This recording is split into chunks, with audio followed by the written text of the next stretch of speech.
Merhaba arkadaşlar.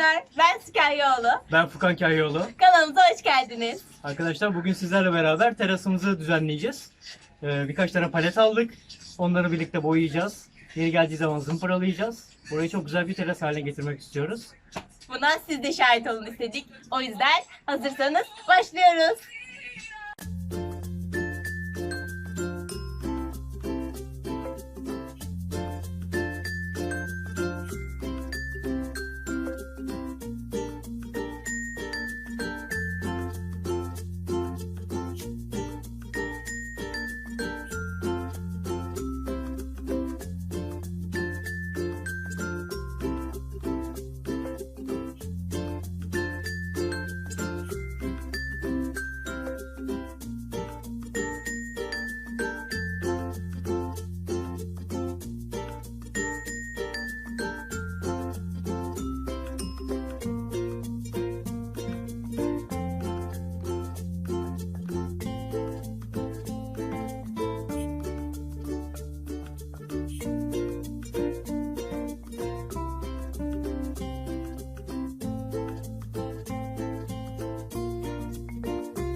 Arkadaşlar boyalarımız bitti. Biz sadece 2 kutu almıştık yeter diye düşünüp ama boyalar bitti ve daha hiçbir paletin yüzünü yapamamıştık. Evet. Evet arkadaşlar. İlk deneme başarısız. İlk deneme başarısız. Sadece bir tane paletin kenarını boyayabildik. Aynen. Diğerinin kenarını boyadık ama oldu. Şimdi yanlış boya aldım. O da sadece ön yüz yani. Aynen öyle. Mecburen normal ahşap boyası almamız gerekecek. Sprey boyayla bu iş çok pahalıya mal olur çünkü. O yüzden yarın devam edeceğiz. Tekrar devamında görüşürüz. Arkadaşlar ikinci günümüzdeyiz. Şimdi boya aldık. Ama bu sefer de fırça almadık. Fırça ve rulo kesinlikle almadık. Eski rulolarımız var çünkü.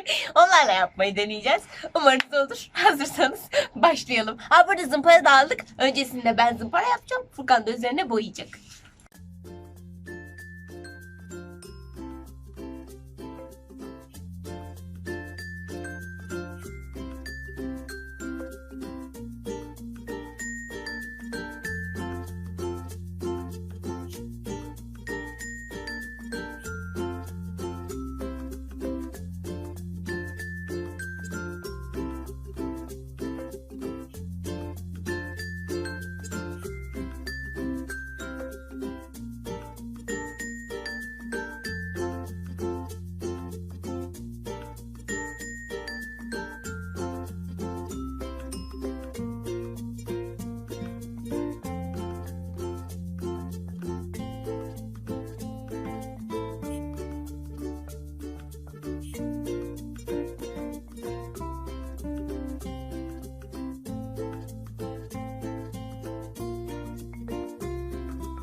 Bu arada arkadaşlar, bu terasımızda kullandığımız malzemeleri nalburdayım.com adresinden satın aldık. Orada Harun Bey sağ olsun bize çok yardımcı oldu.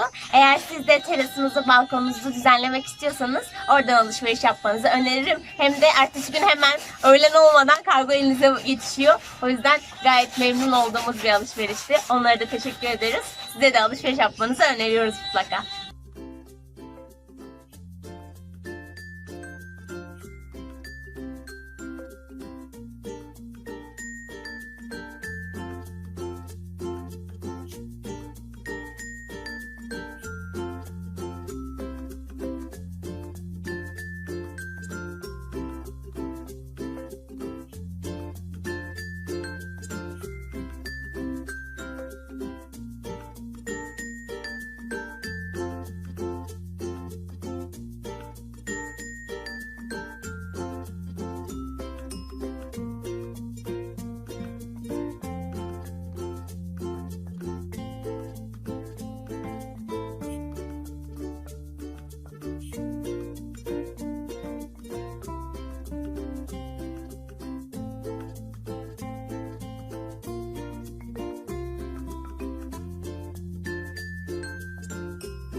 Selamlar.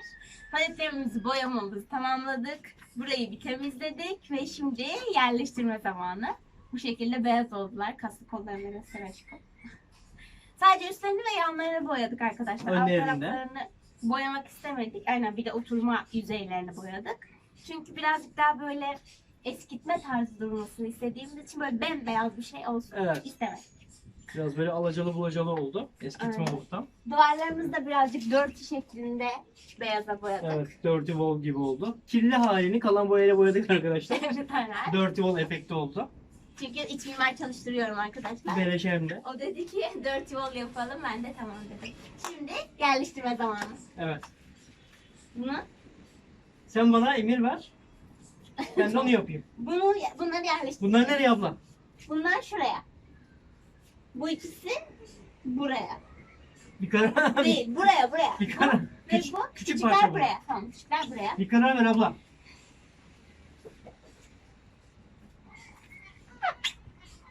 Tam sıfırlama kardeş. Hayır. Biraz daha çek. Oraya başka şey getireceğim.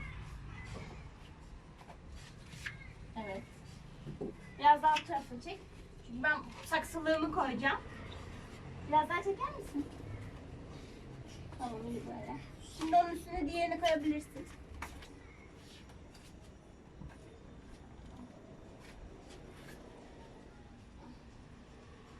Koyabilirsin onu buraya.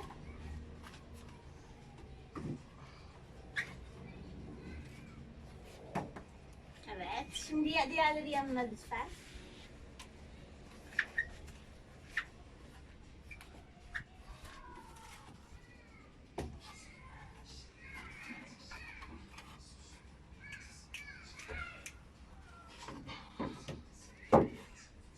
Şimdi bu üstü beyaz olan onun üzerine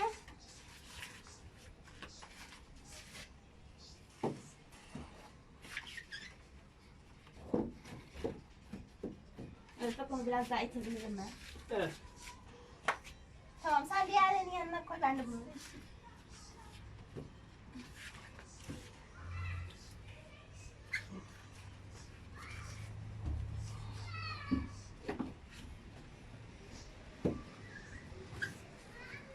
Bu ne abla? Bu Bu da onun üzerine. Evet, bu şekilde L koltuk gibi paletlerimiz oldu arkadaşlar. Ben size daha böyle net gözükecek şekilde indireyim. Bu kenara koyduğum şeyi ben saksılık olarak kullanacağım. Aslında ben bunu sehpa niyetine kestirmiştik biz.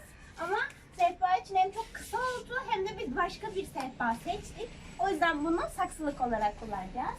Üzerine de bu şekilde saksılar aldık. Buralara tebeşirle yazı yazabiliyoruz. Böyle tas şeklinde. Teneke. Çok şirin. Bundan mavi, gri ve kahverengi var. Bunları şimdi buraya yerleştireceğiz. Yeri nerede? Diğeri içeride aşkım, getirir misin? Nerede içeride? Orada hemen. Onlar için şu anda çiçek henüz almadık. Sadece birkaç tane aldık. Diğerlerini yerleştirdikçe zaten siz çekimlerde görüyor olacaksınız. Böyle ufak tefek evde bir sürü saksım vardı. Onların hepsini de yerleştireceğim. Yavaş yavaş içlerine farklı farklı çiçekler almayı düşünüyorum. Kahverengisi de bu şekilde. Bu da tebeşirle yazılıyor.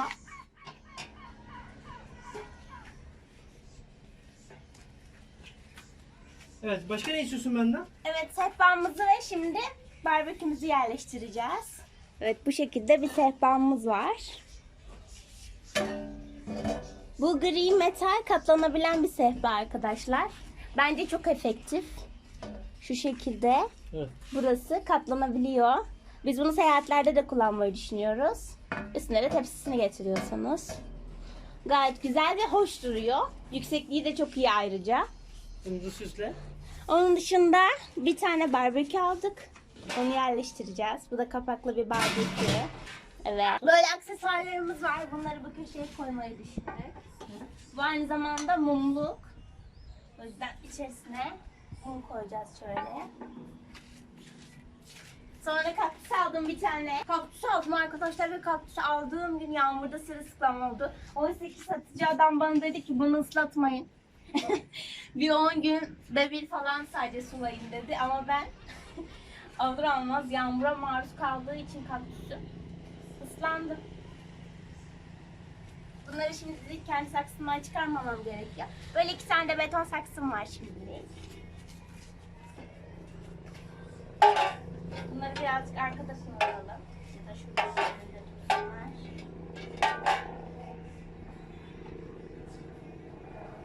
Ayrıca ben beton saksı yapmayı öğrendim. Sizlerle de beton saksı yapacağız burası için. Onlar da çok değişik olacak. Ve benim en sevdiğim parça Mor Komedi'nin ev hediyem. Bana getirdiği ev hediyem. Bunu da terasım griye beyaz olacağı için burada kullanmak istedim. Ve benim çok beğenerek aldığım minderlerim var arkadaşlar. Bunlar 70'e 70 boyutlarda. Kocaman ve şiş minderler. Paletlerimin üzerinde bu minderleri kullanacağım.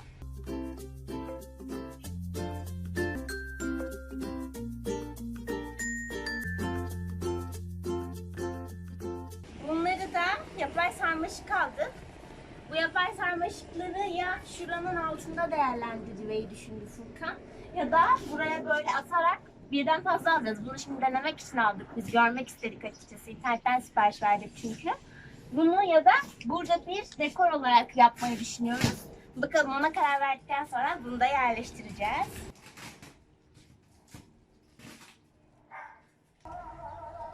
Evet, bir de kilimimiz var. Ben böyle teraslarda ve balkonlarda yerde küçük bir yolluk çok seviyorum. Daha sıcak bir hava yaratıyor bence.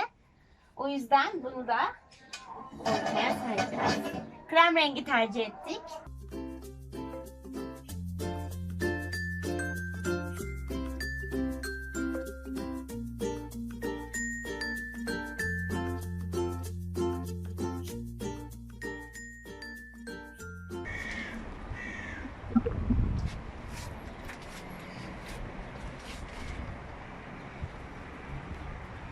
Afiyet olsun. Teşekkür ederim.